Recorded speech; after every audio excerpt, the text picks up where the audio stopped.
سينما سمرة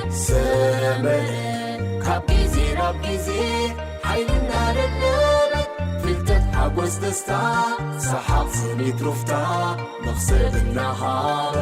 سينما سمرة مو سلامتنا نعكم فتوات تختاتلتنا زيناتات سبورت عزنا قريبنا لنا نملؤ مكتتالكم بخبري ان عدمنا نملؤ تحسو كنسغركم منا صعبنا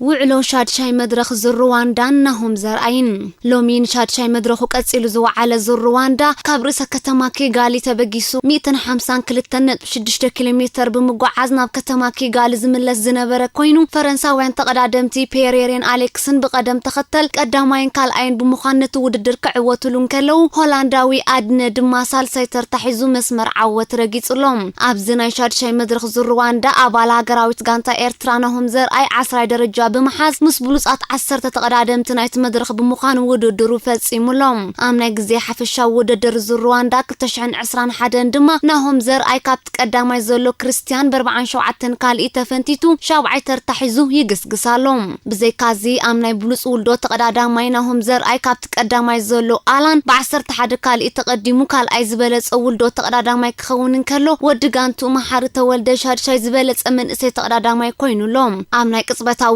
ውድድር ድማ ቶማስ ጎይቶኦም ካልአይ ተዓዋቲ በመخان ይመርሻሎም አበንበስ ዓቀቡን ቶማስ ጎይቶኦም 50 ደረጃ ሒዙ ይቅጽላሎም አምናይ ዝበለጸ አፍሪካዊ ተቀዳዳማይ ከአናሁም ዘርአይ ቀዳማይ ክኸውንን ከሎ ምስክለብ ተሪንጋኑ ዝጻወት መትከል ኢዮብ ራብዓይ መሐር ተወልደ ኸ 50 ተርታሒዞም አለው ከምኡውን ሃገራዊት ጋንታ ኤርትራ ካፕታ መሪሕነት ጨቢጥ አዘላ ፈረንሳዊት ክለብ ቢኤንቢ ሆቴልስ 26 ደቂቃን 22 ካልኢታትን ተፈንቲታ ኣብ ሻምናይ ደረጃ ተሰሪዓ ከም ዘላ ተፈሊጥሎም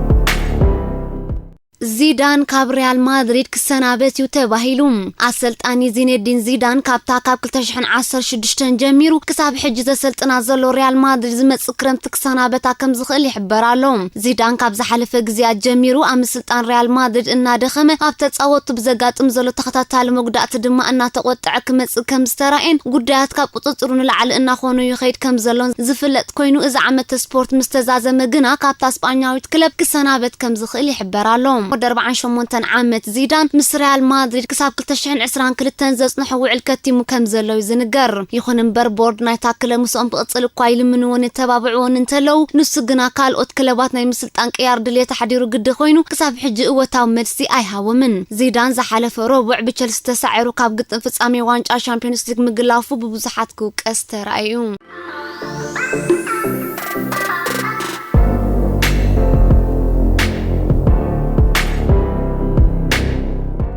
ميكيل أرتيتا صغطي بزحوم كاب 2019 جميرو أسلطان أرسنال زلو ميكيل أرتيتا غانتو بسبانياويت كلب فياريال تسعيرا كاود در يوروبيان ليج دحر مغلافا امزنتو ناي مقصال عدلو املكت حتى وديو كم زلو يغلصالهم حلفت تا كلب اموداتا ناي زعمت سبورت مسنابت دبدابي كهبو يحسبو كم زلو حقنتهم زي ترغاغص حبريتات ينافسلهم بمسرتهم حبريتا ناي قدم أسلطان جوفنتوس ماسيميلانو أليغري اتنا أرتيتا تكي وأسلطاني أرسنال كخون لعل تثبيت نبيرو لزلهم بزي كازي أسلطان ليستر سيتي بريندان روجرسون اتينا أرسنال كمص كال اي سفح عدل زلو أسلطان مخانو يغلصالهم ناي قدم كواخبت تصاوت أرسنال زنبرو تيري هنرين باتريس فيران كوم دما كوخب ليفربول زنبر ستيفن جيراردون نميكيل أرتيتا كتكو تخولو كم زلو اتحبريتا يملكتم حالفت كلب أرسنال غانتوم كاب يوروبيان ليج مغلافات راي زي كونه ا بريمير ليغون كاب 4 درجه زلا تشيلسي ب10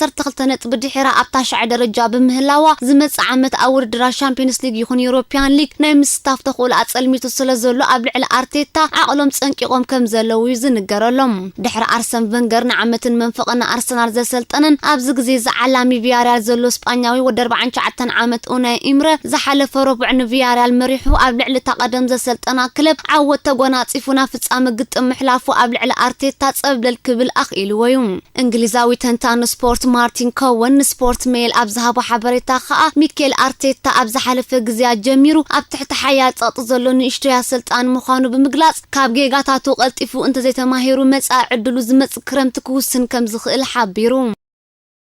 ኤድሰን ካቫኒ በተደጋጋሚ ዩናይትድ ይምስጥ ኤድሰን ካቫኒ ንማንቸስተር ዩናይትድ ብዘግዝማ ዘሎ ድንቅ ዓወታት እታ ጋንታ ውዕሉ ከተሐድሰሉ ከም ዘለዋ ኦወን ሃርግሪቭስ መኺሩ ናይ ቅድም ሓያል ተኸላኻሊ ምንባሩ ዝንገረሉ ወደ 40 ዓመት ኦወን ሃርግሪቭስ ካቫኒ ማንቸስተር ዩናይትድ ኣብ ልዕሊ ሮማ 8-5 ብድምር ነጥቢ ተዓዊታና ፍጻሜ ሊግ ኤውሮጳ ንኽትሓልፍ ክልተ ብሉጻት ሽቶታት ብምዝጋብ ዝገበሮ ልዑል ኣስተዋጽኦ ብምጥቃስ ሶልሻየር ነቲ ዩራግያዊ ኣጥቃዕ ዝመጽእ ክረምቲ ክኸስሮ ከም ዘይብሉ ሓቢሩ ካቫኒ በዚ ዘንጸባርቆ ዘሎ ዓቕሚ እንተደኣ ቀጺሉ ኣብ መጻኢት ዝበለጸ ኣጥቃዓይ ሶልሻየር ክኸውን እዩ ዝበለ ኦወን ሶልሻየር ነቲ ናይ ቅድም ኣጥቃዓይ ፒኤስጂ ዝነበረ ካቫኒ ዓይኑ ከይሓሰ ውዕሉ ክሕድሰሉ ከም ዘለዎ ኣተሓሳሲቡ ካቫኒ ብሉጽ ብቕዓት እዩ ዘርኢ ዘሎ ዩናይትድ ድማ ናይ ጸጋም ኣጥቃዓይ ስለ ዘድልያ ዝኽፈል ከፊላ ንሃላንድን ሃሪኬንን ሓዊሳ ውዕሉ ከተሕድሰሉ ይግባእ ኢሉ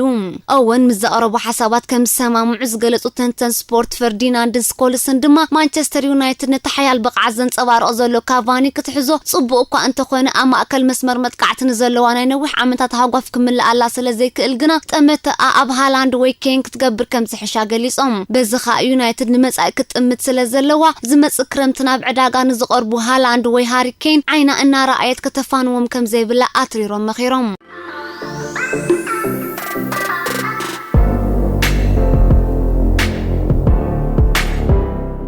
ኤደን ሃዛርድ ንደገፍቱ ይቕሬታ ሓቲቱ ኣጥቃዓይ ሪያል ማድሪድ ኤደን ሃዛርድ ክለቡ ብቸልሲ ተረቲዓ ካብ ግጥም ዋንጫ ሻምፒዮንስ ሊግ ድሕሪ ምግላፋ ምስ ናይ ቀደም ወዲ ጋንቱ ዝነበረ ኣጥቃዓይ ቸልሲ ዘሎ ከርት ዙማ ኣብ ማእከል ሜዳ ብምስሓቁ ንደገፍቱ ቁጥዕ ስለ ዘስዓበሎም ብወግዒ ይቕሬታ ሓቲቱ ወዲ 30 ዓመት ሃዛርድ ጸወታ ድሕሪ ምውድኡ ምስቶም ኣብ ቸልሲ እንከሎ ደቂ ጋንቱ ዝነበሩ ዙማን መንድን ምስሓቁ ኣብ ልዕልታ ደመዙ እትኸፍሎም ማድሪድ ምሽክዕላል ከም ዝፈጸመ ተቆፂሩ ብመንገዲ ማሕበራዊ خبيتات زيت أدنى نقفتان زلفاني كورد صنيحهم يخون بر هازارد كاميرا مسوطه بقطتا بإنستغرام كبرات دغفتي عزيز خبركم نعخاتكم زقطع ነገር مفصامي አይተሐዙለይ ከም ደቅ ጋንታ ነበር የምሰዓቶም ዓሊለን በር نعخاتكم كጎድ ወይ ከጉሂ በመደብ ዝፈጸምኩ ወይ ኮነን እንተ ዘይኮይኑ ሪያል ማድሪድ ተዓዊታና ዋንጫ ሻምፒዮንስ ሊግ ዘይምሕላፋ ኣዚ ሓዚን ኣለኹ ብዓቢውን ማድሪድ እታ ክጻወታ ዝሓልማ ዝነበርኩ ዝፈትዋ ክለበያ ምስ ኣንኽዕወድ ማይና ብኣመጽ ዘለኹ ክብልዩ ልቦም ዘረስረሰ ይቕሬታ ሓቲቱ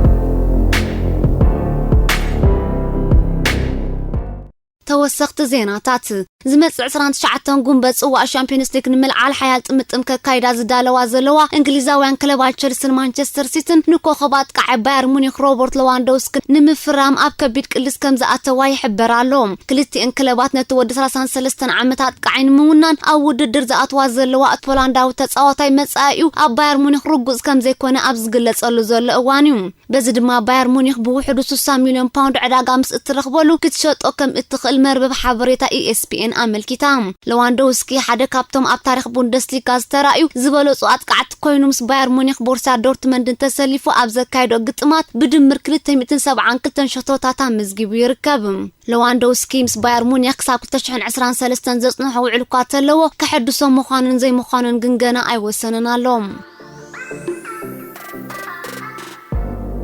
ማንቸስተር ሲቲ ንኮኸባ ከፋፋል ዌስት ሃም ደክላን ራይስ ናብ ሕቁፋን ምእታው ትልሚ ከም ዘለዋ ይሕበር ኣሎ በመሰረት ጋዜጣ ደ ታይምስ ማንቸስተር ሲቲ ንሓለቃ ጋንታ ፈርናንዲኖ ኣብ መወዳእታ ናይ ዝወት ዝጸወታ ከይገድፋ ብምስጋያ ከመተካቱ ነተወድ 22 ዓመታት ከፋፋል ዓይና ኣውዲቃትሉ ዘላ ዋላኳ ኣሰልጣኒ ጓርዲዮላ ኣብ ብዕታ ከፋፋል ልዑል አድናቆት ከም ዘለዎ ዝንገረሉ እንተኾነ ኣሰልጣኒ ዌስት ሃም ዴቪድ ሞየስ ግን ዋጋ ደክላን ራይስ ልዕሊ 100 ሚልዮን ፓውንድ ምዃኑ ክገልጽ ብምጽንሑ ግና ሲቲ ነተከፋፋል ንኸተፈሩ መከቢድ ዓቀብ ኮና ምዃኑ ዝሕበር ዘሎም ፈርናንዲኖ ምስታጋንታ ዘለዎ ውዕል ዝመጽእ ክረምቲው ዘብቅዕ ዋላኳ ጋንቱ በሓደ ዓመት ውዕል ከተናውሓሉ ድሉት ምህላዋት ገልጽ እንተላ ንስ ግና ብዛዕባ መጻኢው ኣመልኪቱ ክሳዕ ሕጂ ኣውሳነ ኣይበጽሕናሎም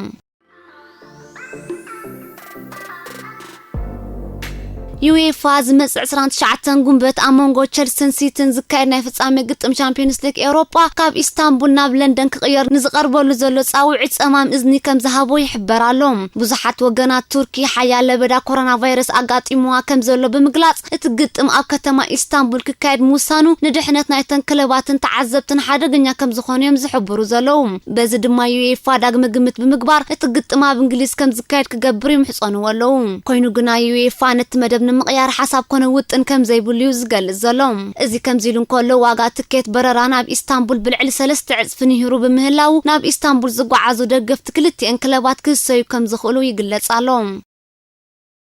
ኣሰልጣኒ ቪያሪያል ኡናይ ኢምረ ጋንቱ ንማንቸስተር ዩናይትድ ፈጺማ ከም ዘይትፈርሐን ኣብቲ ድሕሪ 3 ሰሙን ዝካየድ ናይ ፍጻሜ ግጥም ኤውሮፕያን ሊግ ክድህካ ምዃናና ጠንቂቑ። ንሱ ነዚ መጠንቀቕታ ዘስምዕ ዘሎ ጋንቱ ካብ ትጽቢት ብዙሓት ወጻኢ ንኣርሰናል 2-1 ገሊፋ ናብ ዝቕጽል ግጥም ድሕሪ ምሕላፋ እዩ። ኣብቲ ኣብ ፖላንድ ምስ ማንቸስተር ዩናይትድ ዘካይዶ ናይ ፍጻሜ ግጥም ድማ ኢምረ ንዩናይትድ ረቲዑ ነታ ጽዋእ ከልዕላ ሙሉእ ዓቕሚ ከም ዘለዎ ዝሕብር ዘሎ። ኡናይ ኢምረ ብቕዓት የብልካን ተባሂሉ ቅድሚ ገለ ዓመታት ካብ ኣርሰናል ተባረረ ኣሰልጣኒ እዩ። ጋንቱ ምስ ኣርሰናል ኣብ ዘካየደቶ ቀዳማይ እግሪ ጸወታ 2-1 ክትዕወትን ከላ ኣብዚ ናይ ሐሙስ ምሸት ናይ መልሰ ግጥም ድማ ባዶ ምፍልላይ ይፍለጥ። ኣጥቃዓይ ኢንተር ሚላን ላውታሮ ማርቲኔዝ ምስ ባርሴሎና ክጽምበር ኣብ ጥርዚ ከም ዘሎ ተሓቢሩ። እቲ ብሉጽ ኣርጀንቲናዊ ኣጥቃዓይ ኣብ ጎድኒ ወዲ ዓዱ ሊዮኔል ሜሲ ተሰሊፉ ክጻወት ኣመና ብሂጉ ከም ዘሎ ጋዜጣታት ኢጣልያ ዝሕብራ ዘለዋ። ማርቲኔዝ ሎሚ ዓመት ምስ ኢንተር ሚላን ኮይኑ ጽዋእ ሴሪኣ ኢጣልያ ከልዕል ይጽበይ ዘሎ። እምባርከስ ፍትዋት ተኸታተልትና ንሎም ዝበልናዮ ትሕዝቶ ዜናታት ስፖርት ኣብ ዝተፈጺሙሎ ናይ ወትሩ ምክትታልኩምን ምትብባዕኩምን ነቐፌታኩምን ኣይፈለየና ሰሰናዩ።